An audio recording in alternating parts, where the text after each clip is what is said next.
Good morning students. हम राज्यों में शासन पढ़ रहे हैं, जिसमें हम आज राज्य व्यवस्थापिका के बारे में पढ़ रहे हैं। आज हम राज्य व्यवस्थापिका के बारे में राज्य पर उसके जो सदन है, विधानसभा और विधान परिषद के गठन के बारे में पढ़ चुके हैं अब तक, और दोनों सदनों के कार्यकाल के बारे में हमने जाना।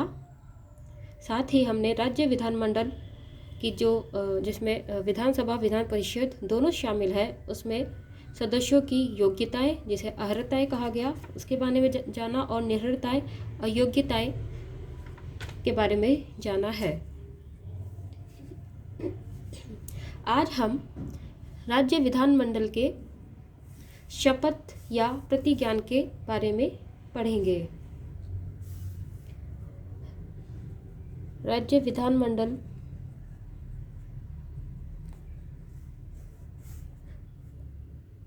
के सदस्यों की शपथ या प्रतिज्ञान।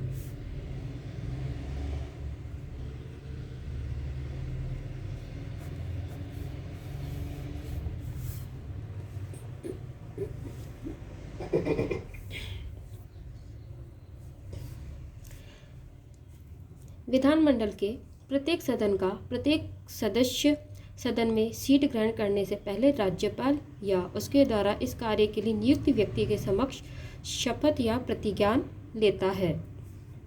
अर्थात विधानमंडल का जो भी सदस्य निर्वाचित हो जाता है, उसे उस सीट को ग्रहण करने से पूर्व राज्यपाल या उसके द्वारा इस कार्य के लिए नियुक्त अर्थात राज्यपाल द्वारा नियुक्त व्यक्ति के समक्ष शपथ या प्रतिज्ञान लेना होता है। इस शपथ में विधानमंडल का सदस्य प्रतिज्ञा करता है कि वह भारत के संविधान के प्रति सच्ची श्रद्धा और निष्ठा रखेगा, भारत की प्रभुता व अखंडता को अक्षुण्ण रखेगा, प्रदत्त कर्तव्यों का श्रद्धापूर्वक निर्वहन करेगा। बिना शपथ लिए कोई भी सदस्य सदन में न तो मत दे सकता है और न ही कार्यवाही में भाग ले सकता है। अर्थात विधानमंडल के प्रत्येक सदस्यों को अपनी सीट ग्रहण करने से पूर्व भारत के संविधान के प्रति श्रद्धा, निष्ठा और भारत की प्रभुता एवं अखंडता को अक्षुण्ण रखने एवं प्रदत्त कर्तव्यों का श्रद्धापूर्वक निर्वहन करने की प्रतिज्ञा लेनी होती है। बिना यह प्रतिज्ञा किए या बिना यह शपथ लिए कोई भी सदस्य सदन में न तो मत दे सकता है और न ही सदन की कार्यवाही में भाग ले सकता है। एक व्यक्ति यदि सदन में सदस्य की तरह बैठता है और मतदान करता है तो उसे प्रतिदिन 500 रुपये जुर्माना लगेगा। अर्थात यदि कोई व्यक्ति निर्वाचित होने के बाद बिना शपथ लिए अर्थात वह व्यक्ति यदि शपथ नहीं लेता है तो बिना शपथ लिए यदि वह उस सदन में सदस्य के रूप में बैठता है और मतदान में भी भाग लेता है तो उसे प्रतिदिन 500 रुपये का जुर्माना भरना होगा।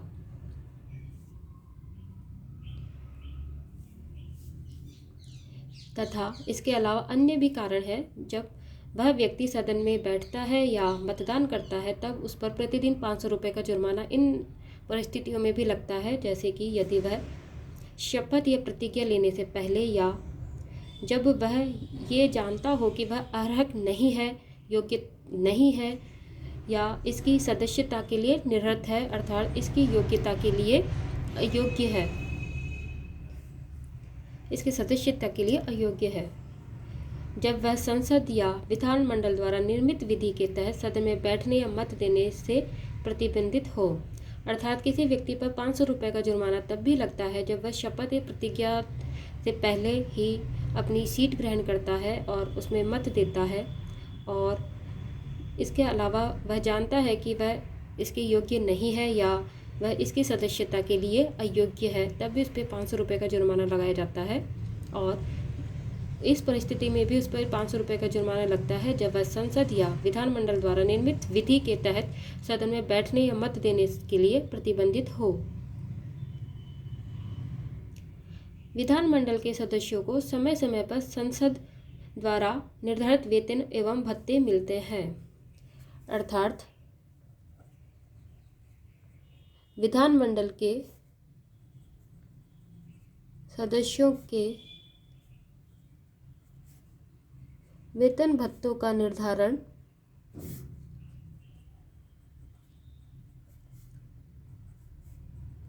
संसद द्वारा किया जाता है।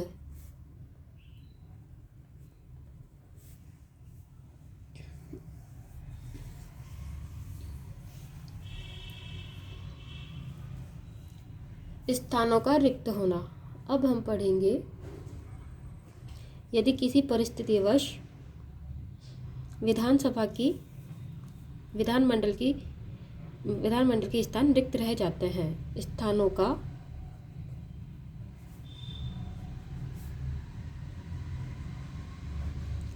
रिक्त होना।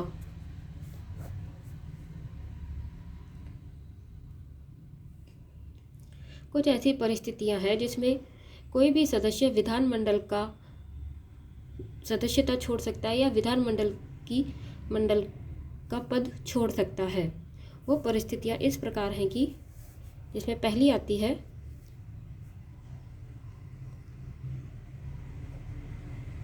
दोहरी सदस्यता।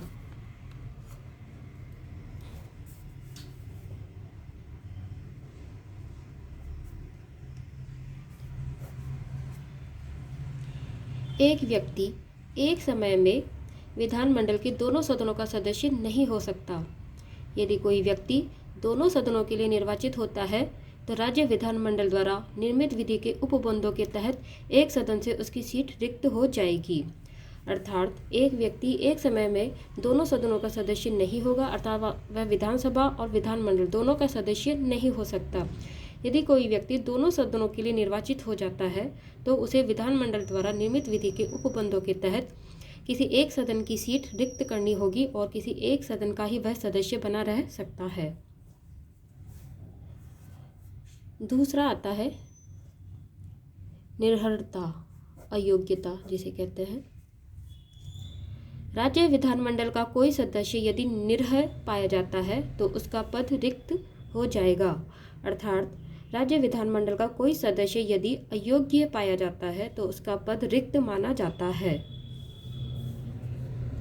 फिर आता है त्यागपत्र।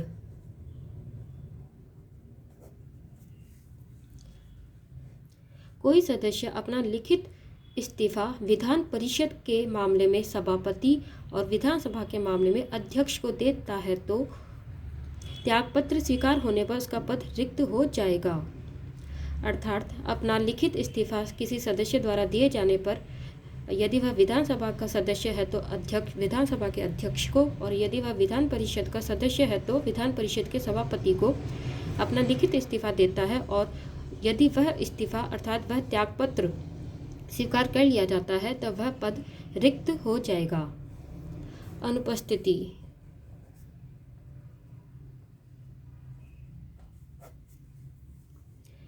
यदि कोई सदस्य बिना पूर्व अनुमति के 60 दिन तक बैठकों से अनुपस्थित रहता है तो सदन उसके पद को रिक्त घोषित कर सकता है। अर्थात कोई सदस्य अनुमति देकर 60 दिन की बैठकों में अनुपस्थित रह सकता है, किंतु यदि वह पहले बिना पूर्व अनुमति के ही 60 दिन तक बैठकों में अनुपस्थित रहता है तो उसके पद को रिक्त घोषित किया जा सकता है। इसके अलावा अन्य भी कुछ मामले हैं जिनके तहत किसी सदस्य का पद रिक्त माना जा सकता है।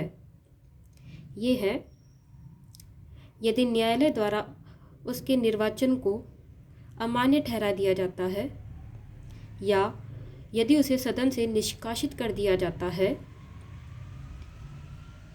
अथवा यदि वह राष्ट्रपति या उपराष्ट्रपति के पद पर निर्वाचित हो जाए। इसके अलावा यदि वह किसी राज्य का राज्यपाल निर्वाचित हो जाए। दोहरी निर्हरता, दोहरी सदस्यता, निर्हरता, त्यागपत्र और अनुपस्थिति के अलावा जो अन्य मामले हैं जिसमें सामान्य सदस्य का पद रिक्त माना जा सकता है वो है यदि न्यायालय उसके निर्वाचन को अमान्य ठहरा देता है या उसे सदन से निष्कासित कर दिया जाता है, यदि और इसके अलावा यदि वह राष्ट्रपति या उपराष्ट्रपति के पद पर निर्वाचित हो जाए, या यदि वह किसी राज्य का राज्यपाल निर्वाचित हो जाए। इन परिस्थितियों में भी विधानमंडल के स्थान को रिक्त माना जाता है। यह पार्ट 4 है। धन्यवाद।